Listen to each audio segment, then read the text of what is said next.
আমি এখন আছি হচ্ছে ছাদে, আর আজকে রান্নাটা করেছি হচ্ছে আমি। তো কী রান্না করেছি সেটা তো তোমাদেরকে দেখাবোই, সেটা খুব টেস্টি হয়েছে। আর আজকে যাব আমরা হচ্ছে একটা অন্নপ্রাশন বাড়িতে, তো সেখানে কি খাওয়া দাওয়া হবে সেটাও তো তোমাদের দেখাবো। এখন আছি আমি বিফোর লুকে, মানে এখনও স্নান হয়নি, সবে রান্নাটা করে ওপরে এলাম। আর এই যে এটা হচ্ছে আমার ঘর, সবে পট্টি হয়েছে, এরপর রং বাকি আছে। আর আমার সাথে আছে হচ্ছে আহেলি। তো চলো পরে কি হচ্ছে এটা তোমাদের দেখাচ্ছি।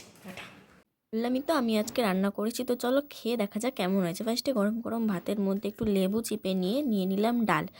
এই ডালটা আমি রান্না করেছি মাছের মাথা দিয়ে, মুগ ডাল। এত ভালো, এত টেস্টি হয়েছিল কি আর বলবো। যে একটা মাছের পিসও নিয়ে নিলাম, তোমরা দেখেই বুঝতে পারছো যে ডালটা কতটা টেস্টি হয়েছে। সত্যি বলছি, খুব খুব খুব টেস্টি হয়েছিল খেতে। তোমরা যদি চাও আমাকে বলতে পারো, বা তোমরা ইউটিউব বাবাজির থেকেও রেসিপিটা দেখে নিতে পারো। তো যাই হোক, আমি খাওয়া দাওয়ার পরে এই যে রেডি হয়ে গিয়েছে। আমার আউটফিটটা কেমন লাগছে কমেন্টে বলো। আর এই যে চলে এসেছি, এই যে এই পুচকুটার আজকে ভাত ছিল, এই যে ওর মামা ওকে ভাত খাওয়াচ্ছে। আর ও খুব টেস্টি টেস্টি খাবার নতুন নতুন খাচ্ছে। আর ওকে এই যে মাছের মুড়ে দিয়েও কীভাবে যে চাটছিল। এরপরে এলো আমার খাবার পালা। তো ফার্স্টে ছিল ডাল দিয়ে আলু ভাজা, তারপরে ছিল বাঁধাকপির একটা তরকারি, খুব ভালো ছিল। আর তারপরে এলো চিকেন, এটাও খুব খুব খুব ভালো ছিল। সব রান্নাগুলো ভীষণ ভীষণ ভালো হয়েছিল। আর কি বলবো, এই যে চিকেনটা এতটা সফট, আর কি বলবো। তারপরে এলো চাটনি আর পাঁপড়।